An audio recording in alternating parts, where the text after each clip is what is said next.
Should have put like 2 chairs in front and then let everybody. Yeah. Thank you, everyone, for. I didn't get to do a proper thank you at the end. We all just kind of hustled in to be like, ooh. So thank you for coming outside and doing that run. It was more exciting than I anticipated. But thank you for coming out. I want to share with you, and I'll give you one of these. Everyone got I survived. Oh, nice. The Slaughterhouse Run. Awesome. Thank you. And one of the big ideas that we kind of thought about or began and ended the tour with was the idea of Chicago was called Butcher, Toolmaker, Sacred Wheat, and thinking about what Chicago is going to be now in the next 100 years. Mm-hmm. And so our last stop was Test the Produce and looking at what they do, and then wanted to talk about the great things you're doing with Bubbly Dynamics here. So if you could explain a little about the building. Great. Sure. I guess I'll just launch right in.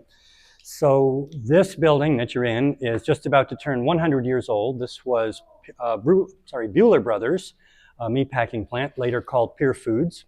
And I actually bought it directly from the Buehler family who built it originally. And that was in 2010. And so we are a food business incubator and cultivator of circular economies. So what we do is we close loops and we figure out how to take the output of one process and make it the input of another. So this whole place is a living laboratory for experimentation in loop closing. And there's always interesting research happening here. Our kind of core focus is incubating little food businesses, startups. We have 22 food businesses here right now, doing a variety of things from farming, both indoor and out, to coffee and chocolate replacements made from mesquite berries and cheese and vegan gelato and vegan cream pies, and list goes on.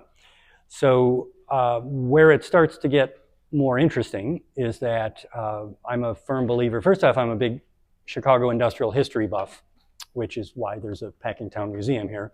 But also I'm a firm believer in the model of industry being in the city where people can walk to it and creating walkable cities, which are ultimately the most efficient way to live. And so in order to do that, we need to create all sorts of jobs. We need to create ways to make the city more efficient.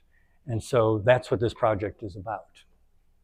So what are some of the interesting jobs? You mentioned about 22 different businesses. 22 businesses. So what are some of the interesting jobs that have been created here since the plant began?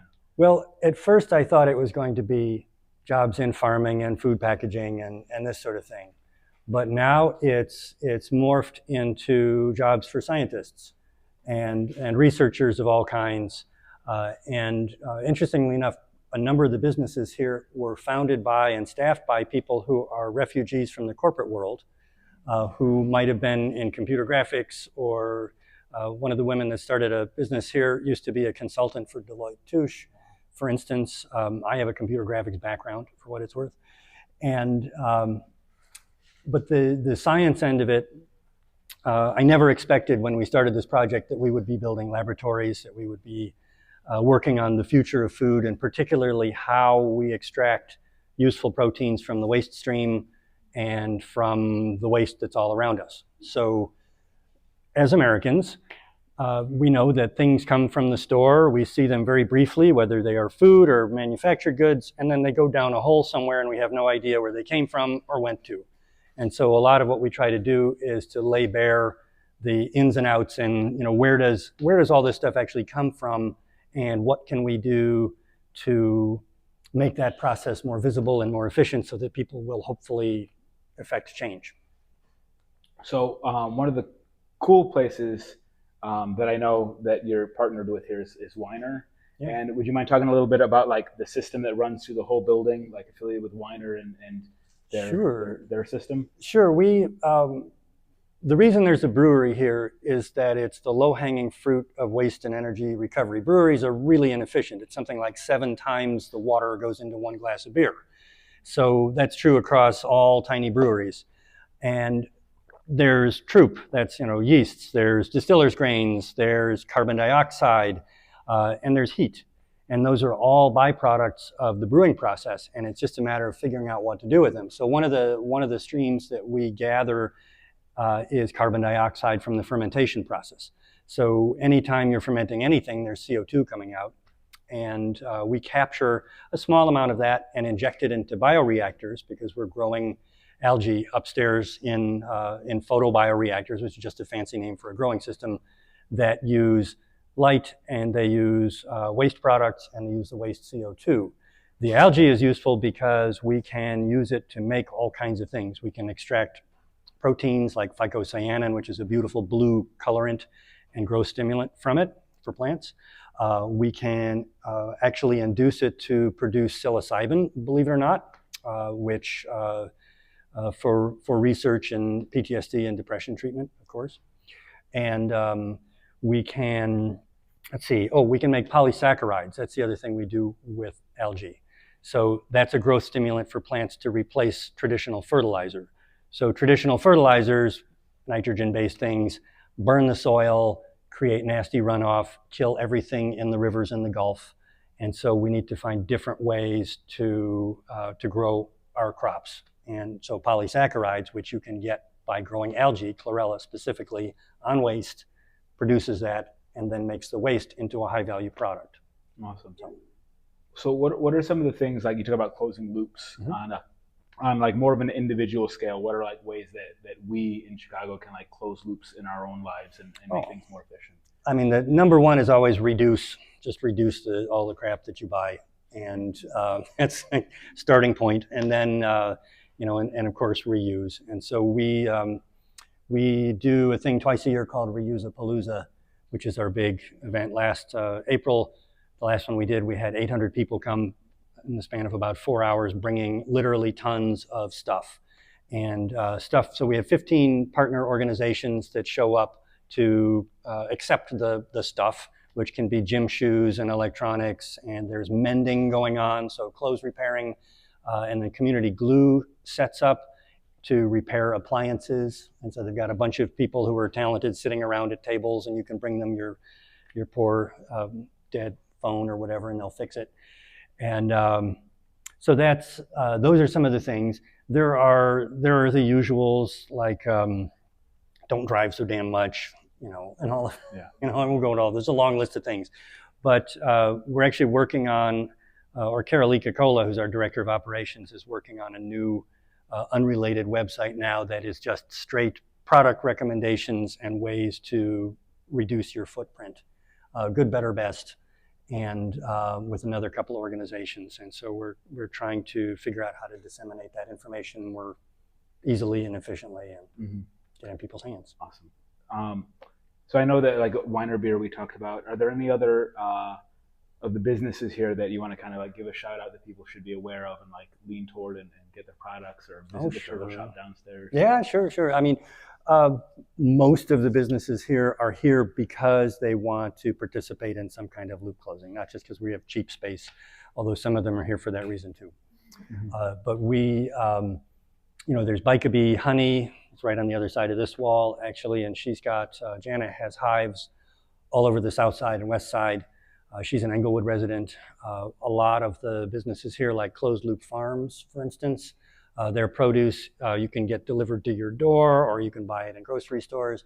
And they employ, I think, 15 people, and almost all of them live within walking distance of the plant, for instance. So they hire a lot from back of the yards and from sometimes right out of Richard's Career Academy or some of the other schools that are right here, and then train people in how to farm. And so it keeps that like community mindset. It does, and a big piece of that is keeping the money local, because companies that have CEOs that live in Lake Forest or whatever, the money comes out. It goes someplace else. It goes to Luxembourg. I don't know where it goes, but it doesn't go to back of the yards.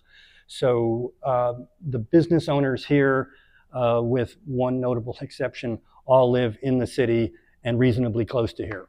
And so that means that the money that's earned by these businesses is spent here, and that lifts everybody up in our community. And I think that's actually an important piece about the museum here too, is that The stockyard's been closed since 1971, right? So a lot of kids in back of the yards have no idea even why it's called back of the what, what yard. So because the Packers were so damn good at making everybody hate everyone else, every latest, successive wave of immigrants who were dirty and stupid and here to take your jobs, they did this very effectively for so long to keep people from organizing. And Chicago, Packingtown, as you know, is where the 8-hour day comes from. The giant strikes from the 1880s through the 30s that codified the 8-hour day and the 5-day week and all that wonderful stuff. And so once people were able to overcome those differences of hating each other, they were able to organize better. And so part of the mission of this museum is to keep people talking to each other and realizing that we have a lot in common. So, yeah. Can you talk a little bit about how the museum started in regards to like working with Dominic, the author of Slaughterhouse, and kind of how this came together? Sure. Having always been a big industrial history buff, I always wanted to have, collect things, and so I love this. This is great, yeah. And so we, so I even before I knew Dominic, this was part of the plan, was to have some kind of a little museum. I didn't know what it was going to look like or anything. And then Dominic came here shooting something because he's always on TV for being interviewed about something, and that was the first time I met him, and it was early. Maybe 2011 or even 2010, something like that, when we first opened here. And we hit it off because, we had a lot in common, a lot of communal interests. And you probably know he grew up 2 blocks west of here, and that his grandfather died as a result of injuries received in this building, because his grandfather actually worked for Pure Foods. His pay stub's on the wall back there behind Barry the dog. And meeting Dominic made it a lot easier because I'm not a historian, I'm a builder. And so Dominic was able to come in, and then we had Ivan Guzman, who's was our intern at the time, who's now also a professional historian and great guy. And we started to put together the exhibits, and this was all done with a volunteer crew. We had a volunteer museum committee, Jacob Kaplan from Forgotten Chicago, and quite a few other people that just wanted to help see something happen. And then Bubbly Dynamics, we provide the space, and we provide we did all the work to build out the exhibits. Everything is done in-house here. We do all the printing and the mounting and make the standoffs and everything. So it's an inexpensive to build out homespun kind of museum. It's also free.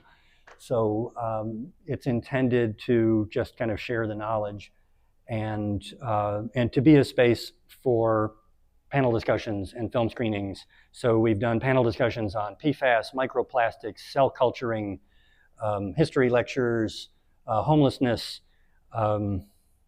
land rights, all kinds of things in here with partner organizations or just by ourselves, and always free. And just to keep those conversations going, and then hopefully send people to the tap room afterwards to buy some beer because they need to be able to pay their rent. Mm-hmm, yeah. So, yeah. Awesome. What's your favorite detail, or you mentioned the pay stub, and I talked about Mary McDowell on the run. Mm-hmm. What is there a favorite item here or favorite photo? I love the hogs, the hanging hogs. Even though this was not a slaughterhouse, this was a smokehouse. They brought in primals and broke them down to bacon and hams primarily, but this type of rail system existed in pretty much all the packing houses. And Henry Ford was so proud of his assembly line. Well, hog packers had that, 40, 50 years before he did, as the disassembly line, working exactly the same way in reverse. And so this was one of 2 rooms in the building that still had this rail system intact, which is why it was the obvious choice to make this the museum. But the Mary McDowell sign actually came to us quite recently, which is why it isn't mounted higher up on a wall here. This is sort of a temporary location. A gentleman popped by and said, "My aunt and my mother worked in this building their whole career, and we used to live across the street. And I'm part of this organization that's the Settlement House Association, or I forget exactly what it's called." And then he introduced us to all these other people who were the kids of packing house workers who are now themselves in their 70s, 80s, 90s. And I'd never heard of this group. They'd never heard of us. And then all of a sudden we got together. It was like, oh my God, this is so fascinating. And they brought us this sign, which is wonderful. And they're actually coming next week, a big group of them to tour the plant. And Dominic's coming and Ivan's coming, and we're going to have a big discussion about the settlement house and other things. And then they have a banquet once a year in the most perfect 1957 banquet hall on Archer Avenue on the southwest side, with dancing and drinking and piles of meat.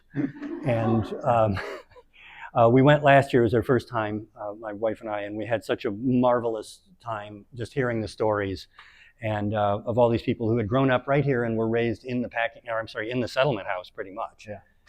And what it did for those communities. And the settlement house was interesting, of course, because it was secular, and the Catholics, did not like that, so they had to have the angel, their own guardian angel day nursery next door to compete, because that's our domain. And but the Mary McDowell folks they were good. They did a lot of funny how things. We find divisions even when helping.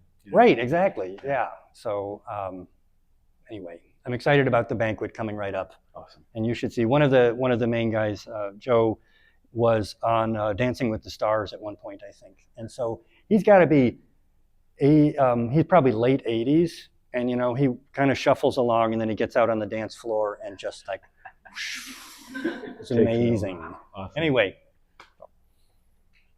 Allison, well, yeah. Sure. No, I just wanted to know, has anybody come in here and brought you stacks of your family's photos and stuff like that? And have you ever found anything really, really interesting from those stacks? Occasionally, not too much. There's we were trying to do also a project with recording, audio histories, and that it was hard to get people to come in and open up.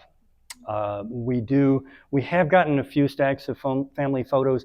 They don't tend to be very interesting, unfortunately, or have very much information to make them worthwhile. So we're working on our family history part that's back behind you there, which is about halfway done. So we're fleshing out a lot of those as we find more people to talk about what it meant to them, because it was, pretty much every ethnicity, or most of them, and race that came through here. And so there are a lot of very different stories, and there are some good books out there about that too. But we have, let's see, I'm trying to think. We have gotten a few interesting things, but the stacks tend to be unrelated. Like, here's my uncle's vacation to Yellowstone, and he, it's like, okay, so what do we do with that? I don't know. And we're trying not to have giant archives and piles of things, which is a danger that small museums often become overwhelmed and they become rooms full of piles, and we're trying not to do that. Not efficient. Yeah. Could you tell us a little bit about the other building that Sure. is further north? Bubbly. So Bubbly was my first industrial project. It is now, it was 2002, and that is much smaller. The plant's about 100,000 square feet. Bubbly is about 25,000 square feet. And it had whole courses of brick peeling away from the sides, no roof, windows smashed out, boarded up, heated with burn barrels, literally, inside. And it was a motorcycle junkyard run by a white power biker gang. And so Cowboy, the Boob, Googs, and Santa Claus were the cast of characters. When I bought the building, I got it for $220,000 and started moving right in to build out workspaces for small companies and whatnot. And that one, Santa Claus turned out to be a good guy. Somehow. Cowboy was actually, right before the closing, was put in protective custody in prison for life on 3 strikes. His last act was murdering an elderly gentleman for $37. And so that was the nature. The guy that I bought the building from later, after the closing, told me that he was afraid to go there, and that the last time he was there, Googs put a knife to his throat, and a Cowboy put a knife to his throat, and luckily Googs was on the roof and fired his shotgun down at Cowboy. And so 2 days before the closing, I'm bringing my future, now ex-wife, after all of this project, to see the building. and the fence is smashed down, and Santa Claus is there, and he says, "Oh, guy died in the yard yesterday, and the fire department just ran their truck through the fence." It's like, oh my God, what have I done? But that all led to getting it done eventually. While I was working, a day job in television and designing sets, after work and on weekends, I would go and work on the building and frame walls and spray paint and do plumbing work and electrical work and whatever else. But using computer-controlled mechanical systems. And then we did a green roof that's a photo of my daughter Zoe when she was a baby in 9,600 sedum plants. And we printed it down the roof, planting them based on computer graphics diagram that, so 8 different varieties of sedum to form the colors in the photo of Zoe's face, so that there's a baby on the roof of a factory in the central manufacturing district looking up at you. So tons of volunteers, tons of people who just wanted to help and learn skills. We hosted the Rat Patrol, the Cycling Sisters, teaching other women about bicycle repair, and so we hosted all kinds of stuff like that. And in exchange, people love to help and learn something, learn how to frame a wall, whatever. So a very cooperative, community-based thing, as was the plan. So once we moved in here, same thing. Tons of volunteers would come to break things and jackhammer and haul rocks, and because renovating a derelict meatpacking plant is a massive undertaking. And they're all like, who is this crazy guy? And he obviously needs help in more ways than one. And so people came, and they came at every skill level, and right through engineers and architects that wanted to help too, which is a wonderful thing. Actually, this used to be called the Moon Room because the floor in here was like the surface of the moon with craters and potholes and just absolutely destroyed. And we had a volunteer named Audrey Thibault, who was had just had a brain tumor the size of an orange removed, and she had lost her ability to speak. And she came every day, or like 5 days a week, to jackhammer and haul stuff and just work. And over the course of about 3 years of volunteering here, 4 years, she got her language centers back, and she went on and is doing very, very well. She's got a great job and is back to being where she was. But that was one of those things. It was like, wow, this person just walked in the door one day with her mother, brought her because she couldn't really even communicate, and her mother explained the situation, and we gave her all sorts of meaningful things to do. As a matter of fact, she jackhammered a hole through the floor right where you're sitting, which was too far, but like, uh-oh. Had to fix that one, but that was the kind of the feeling here was just this giant cooperative. Bringing everybody together. Yeah, just a wonderful thing.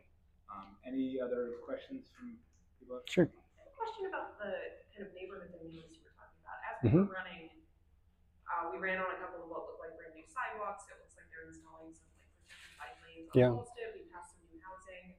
Is this neighborhood starting to see more investment? And if so, like can you speak to the dynamics behind that? I wouldn't say that it's really seeing more investment. I'd say that the city is finally being forced or realizing they need to fix some of the streets and sidewalks around here.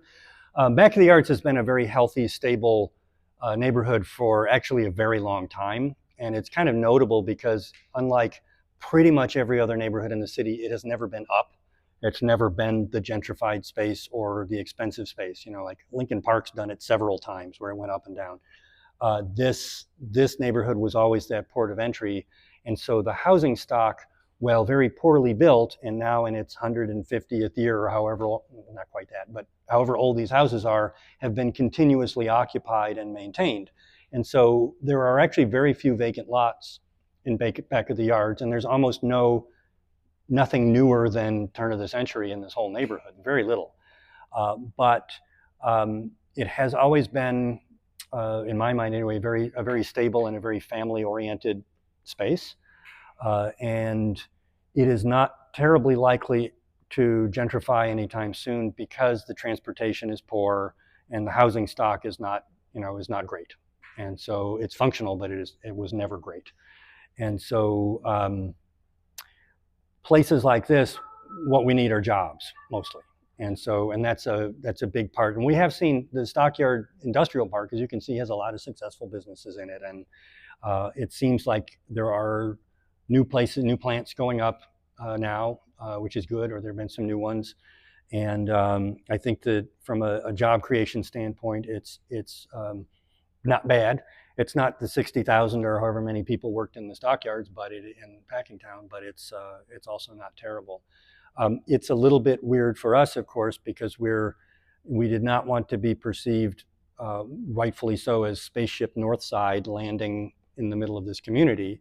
But with the option being, well, when I bought the building, it was described as a strip and rip, and the broker that was selling it said, "We're selling this for the value of the stainless steel and the copper. And then you rip it down after you pull the metals out, and then you park trailers here." And that was what they were advertising the building as. And I thought, that's an awful shame. It's a food grade building, and yes, it's very old, but the embodied energy in a structure like this has the ability to create better jobs than parking semi-trailers and scrapping things. And can't we reuse this for some higher purpose? And so industrial reuse is so often storage spaces or condos, but nobody's ever thinking about how do we play to the strengths of a building. So in this case, with the exception of this room, the building has floor drains pretty much absolutely everywhere. Up in the laboratories and other places, there are beautiful brick floors that are dairy brick, which is a USDA grade material that is incredibly expensive if you have to install it new. Building a building with floor drains and heavy floor loadings and 4,000 amp power and wash down surfaces is really expensive. And so to me, that's the opportunity to use that stuff. Yes, it's old, but with some repairs and we can make it absolutely viable. And so I don't know where we are right now with how many dollars per square foot we've spent, but it's a lot less than if we were building new facilities. A little bit of work, it just becomes functional again. Yes, and then we try very hard in terms of outreach to make sure that everybody from the neighborhood is welcome here. And there are easy ways of doing like that. Like tours of the building are always free for anybody in 60609, for instance. We try, well, museum you can see is half in Spanish. We try to do whatever we can, but it's still, and some people perceive, most people perceive us as people creating jobs, which is great. Every once in a while, it goes the other way, and that's hard because, we are here with the best of intentions, but it's understandable, totally understandable also. Any other questions? Mm-hmm. I don't think you said this yet, but if I didn't hear it, just tell me. But your personal favorite part of this building or coolest thing in this building? Oh dear. Or you could give like a top 5. Oh, well, first off, I like that every single room in this building is different from every other room. And unlike a warehouse, these packing houses were more like machines, and Pure Foods was constantly moving what was happening where around, what was offices and what was cold and what was hot, and the smoke houses, for instance. So the Winter Garden upstairs, which if you haven't seen it, everybody should pop up there and take a look. It's a beautiful space. That's certainly my favorite part because the 3 former smoke houses that we took the walls out of up there, and we sealed in the black smoke damage with clear sealer to preserve it. And now we're letting vines and nature reclaim that space. But that's a beautiful part of the building. Parts of the facility are a lot newer than they look. Like some of those smoke houses, 2 of them, I think were built in the 1960s. And then the offices were as late as 1990. So they were always organically adding. Actually behind, or where this wall was, there were exterior windows, and we never really did figure out, because it was just glomming on pieces, just organically building, and definitely not following any building codes or filing any permits, that's for sure. But that's often how industrial development happened at that time. Just blob, blob, blob, is you need another function. So I love that about it. Can we talk a little bit about the washrooms right after? Oh, a bunch of questions, but yes. Actually, I just hit those real quick. They are former smokehouses that were newer ones. $3 million a copy, I was told by Pure Foods, that were too big. They were 40 feet long, filled with concrete, fabricated out of stainless steel, and they would have had to tear the building down to get them out of here. And they contemplated that. They had a plan to tear the place down and then crane them out, but they were too heavy to even truck anywhere. And so we cut the ends off. I used chain falls and dragged them across the floor into position, and then we put in the walls and the plumbing to turn them into bathrooms and keep alive some of that hardware.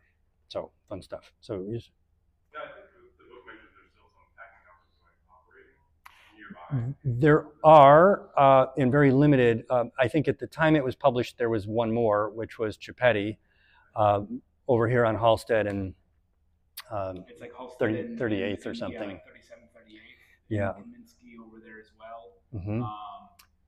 The only one really is Park, right? Park is the only one that's actually running a kill these days. And so Park is still doing hogs and occasionally lamb and mutton. At Chipetti was the halal stuff, and I think they're shut down. Yeah, I think they were out of business because they were, since the book was published, they were one of the ones. I don't think they made it out of like the pandemic and Yeah. the industry and all that. There's still a lot of the packing that happens. Like Evans is over there, Mhm. or Chipetti was. The other sad thing is one of the stops that I wanted to run by a little right by where the bank was is the Stockyards Post Office, because there's some awesome architectural details on there. But just for time's sake, it didn't work out. But the post office there has had a "we will reopen in like 2 months" sign since like March or April. Yeah. And that post office is not reopened. So a lot of the things here, like we talked about the International Amphitheater, just Mhm. closing down. Park packing is over across the street from the Swaparama. So I said like the Nelson Mowers was like on one side, and on the other side, the Park packing is still there, and that's open to the public. So you can like go to their website, and yeah, they're like, we've got pig's feet and everything. So Yeah, it's a fun place. was there any other? Somebody had a question? Oh, So I got asked a question right at the beginning of the tour, and I didn't have the answer. How many turtles are down there, and what's the turtle's name? there are two. There are Justine and Bishop. We had, I'm sorry, Laughlin. Bishop had to be removed to an off-site location because Bishop was a boy, and Justine and Laughlin are girls, and that, you know what happens. And so we don't need more turtles. And it was upsetting the two lady turtles. And so Eric, who is on the Bubbly staff, has Bishop at his house. Actually, Bishop came for a play date with a giant toad who lives here up in the penthouse 2 weeks ago. Yeah, reptile play date. So, which, well, it went about how you might expect. I mean, they're reptiles, so. Anyway, we've often had fly dumped critters in the wetland. So initially the wetland was conceived as a way to clean wastewater. And that's what we were doing, was using floor drain effluent and cleaning it through that system, through the reeds and everything. But then one day somebody said, there's turtles in here. And we're like, oh my God. And so somebody just, well, one of them, Justine, we know where she came from. That was actually Jana Vikaby, found her at Justine in 46 walking across the street, and somebody's pet turtle that they didn't want anymore, and so was rehomed here. But the other two were definitely fly dumped. Fish, goldfish, all kinds of fish have been fly dumped in the wetland. They often just get eaten by the turtles and the other fish. But so we don't put any floor drain effluent in there anymore, but we do use that water. It's actually stormwater. We gather 2/3 of the roof area in gigantic fiberglass tanks that used to be used for making brine for injecting into hams. So down in the basement, there's a 2-story tall, up into the first floor, giant tank that we disconnected from the pipes that were connected to it and connected roof drains to it, and then 2 more outside in the back. And then we pressurize that water and use it for farming, indoor and outdoor farming. which also keeps the water out of the sewers because we have a 150-year-old brick sewer that's this big, and when it rains, there's no possible way that can handle it. And we were getting geysers and floor drains on the second floor and waterfalls down staircases and elevator shafts. And Pure Foods had this problem too, and they would just hope that the USDA guy was not paying attention when that happened because that's bad in a meatpacking plant. Last question from me. You mentioned Winter Garden. What's the quickest way to get up there from here? Right out the door here, the staircase right behind us. We just go right on up that way, and can't miss it. There are laboratories all around. Also, the Food Innovation Lab, which is focused on alternative proteins and making lunch. The Circular Economy Cellular Agriculture Lab is at the back, which is an ISO 7, which is pharmaceutical grade biochemistry laboratory with HEPA filtered pressurized clean rooms and mass spectrometers and HPLCs and -80 C freezers and all sorts of other fun stuff for the future of food and proteins. And then the beverage lab / algae digester lab, which can't look into, but is back in this corner. And so it's interesting to walk around up there.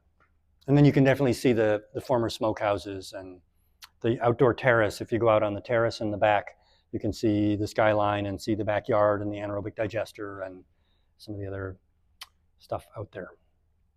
Yeah. Any other questions?